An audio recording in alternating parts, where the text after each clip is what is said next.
Sun are not happy అన్నది స్పష్టం sir. Sir ఈ లోకల్ వారు జనసేన రూట్ సెపరేట్ నేతల మాటలకు మనము ఇది పెరుగుతుందండి మాటికి. ఒకటేమో జనసేన పవన్ కళ్యాణ్ ఎలా ఉన్నారు, ఏం ఆలోచిస్తున్నారని. నిన్న మంత్రివర్గ సమావేశం జరిగితే దాంట్లో పవన్ కళ్యాణ్ పాల్గొనలేదు, ఉప ముఖ్యమంత్రి. సరే మొన్ననే ఆపరేషన్ చేయించుకున్నారు కాబట్టి రాలేకపోయారు, విశ్రాంతి తీసుకోవడం సహజమే. గత సమావేశానికి కూడా ఆయన రావడం లేదు, కానీ సమాంతరంగా ఆయన సమీక్షలు జరుపుతున్నారు. ఇప్పుడు మీరు నన్ను చర్చకు పిలిస్తే నేను రాకుండా ఇంకో చోటికి పోతే డెఫినెట్గా మీరు దాన్ని ఇంకో విధంగా చెప్తారు కదా. ఇప్పుడు మంత్రివర్గ సమావేశానికి రాకుండా బయట అధికారిక కార్యక్రమాలే జరపడం ఏంటి అని.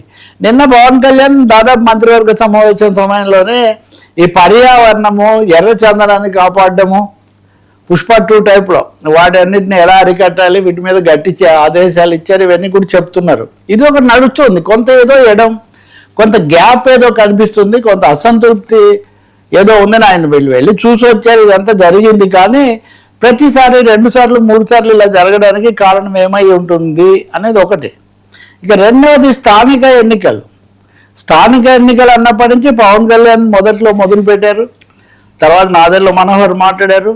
ఏమన్నారు అంటే, మనకి ఎక్కడెక్కడ బలం ఉందో ఐడెంటిఫై చేయండి, మనం ఏం తగ్గాల్సిన అవసరం లేదు. అప్పుడు మనం ఐక్యత కోసం కూటమి దీన్ని నిర్మించడానికి చొరవ తీసుకున్నాం, మంచి విజయం సాధించాం. ఇంకెప్పుడు అలాగే ఉండని అవసరం లేదు, మీరు గుర్తించండి సరైన స్థానాలని పవన్ కళ్యాణ్ చెప్పారు.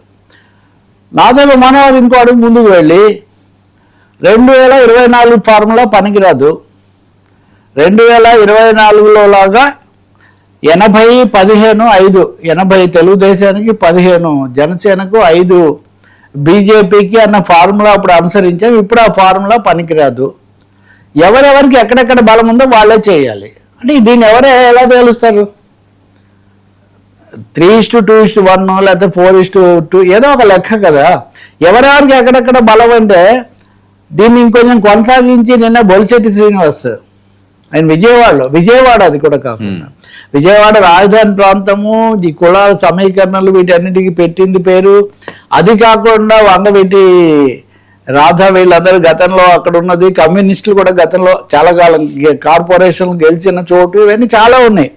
విజయవాడలో మేము మాకు ఎక్కడెక్కడ బలం ఉంటే అంతా పోటీ చేస్తామని బొలిశెట్టి శ్రీనివాస్ ఒక కీలకమైన ప్రకటన చేశారు. అంటే పరిమితం కాబోమనేది.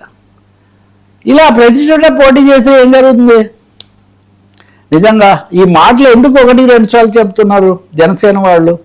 2 కారణాలు ఉండాలి. ఒకటి, మేమేం తగ్గడం లేదు, మా గౌరవము, మా స్థానం మేము కాపాడుకుంటున్నాము, అలాగే ఎలాగో మనకు సీట్లు రావని ఎవరైనా ముందే పార్టీలు మారుతారేమో, మారకండి, మన దగ్గర మేము పోట్లాడైనా సీట్ తెస్తాము అని చెప్తుండడం ఒక ఉద్దేశమైన ఉండాలి. రెండోది, ఇలా చెప్పకపోతే నిలబడరు, ఒక అసంతృప్తి వచ్చింది లేకపోతే నమ్మకం పోయింది కాబట్టి నమ్మకం నిలబెట్టుకోవాలి, గట్టిగా మాట్లాడని వాళ్ళు భావిస్తుండొచ్చు.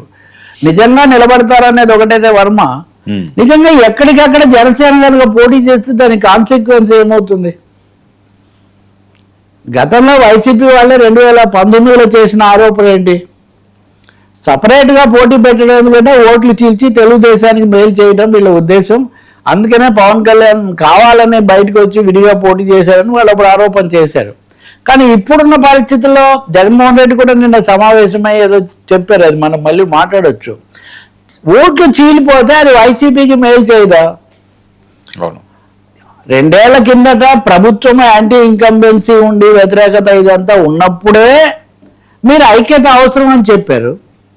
దానివల్ల 100% స్ట్రైక్ రేటు, 94% స్ట్రైక్ రేట్ ఇవన్నీ చెప్పారు. ఇప్పుడు మన ముద్రగడ మృతి కావచ్చు, పవన్ కళ్యాణ్ వ్యాఖ్యల మీద వచ్చిన దుమారం కావచ్చు, విజయవాడలో కొన్ని పరిణామాలు, ఇటువంటివన్నీ అయిన తర్వాత మీరు అంటే జనసేన వాళ్ళు మేము ప్రతి చోట పోటీ చేస్తాము, తగ్గేదే లేదనే వైఖరి తీసుకుంటే ఏమవుతుంది? ఇది కానీ రెండో టైప్, ఒకవైపు ఊరికినే చెప్పి రేపు చేయకపోతే ఏమవుతుంది? చేసిందని కట్టుబడి చేస్తే ఓట్ల చీలిక ఎక్కడికక్కడ లోకల్ వారు తీవ్రమవుతుంది. అలా కాకుండా మళ్ళీ చివరిలో సర్దుకుంటే, ఉదాహరణకు హైదరాబాద్ కార్పొరేషన్లో మాటికి చెప్పి లక్ష్మణ్ గారు వచ్చి అడిగారనో, బండి సంజయ్ వచ్చి అడిగారనో మీరు పోటీ మానేశారు. దానివల్ల పవన్ కళ్యాణ్ గారు ఎప్పుడు ముందు చెప్తుంటారు కానీ చివరికి పోటీ చేయరనే పేరు వచ్చింది. ఆంధ్రప్రదేశ్లో అలాంటి మాట వస్తే ఏమవుతుంది? కాబట్టి లోకల్ ఎలక్షన్స్ ఇంకా ఎప్పుడో స్పష్టంగా తేదీ తెలియదు, కానీ దాని మీద సాగుతున్న ఈ మల్లగుల్లాలు, రకరకాల ప్రకటనలు, ఎవరికి వాళ్ళు నిరూపించుకోవడానికి చేసే ప్రయత్నాలు, జనసేన ఇలా అన్న ప్రతిసారి తెలుగుదేశంలో ప్రతిస్పందన అన్ని చోట్ల వాళ్ళు చేస్తారంటన్నా మరి మనం ఏమైపోవాలి? విజయవాడలో ఎప్పటి నుంచో ఉన్నారు కదా, బుద్ధా వెంకన్న దగ్గర నుంచి ఎమ్మెల్యేలు, ఎంపీలు, కేసీనేలు అందరూ. కాబట్టి ఒక ఒక ఇబ్బందికరమైన పరిస్థితి కూటమికి ఈ స్థానిక ఎన్నికలకు సంబంధించి వస్తుంది. ఓ సమగ్రమైన విధానం అయితే ఇప్పటివరకు ఏం రాలేదు, తేదీ కూడా రాలేదు. సార్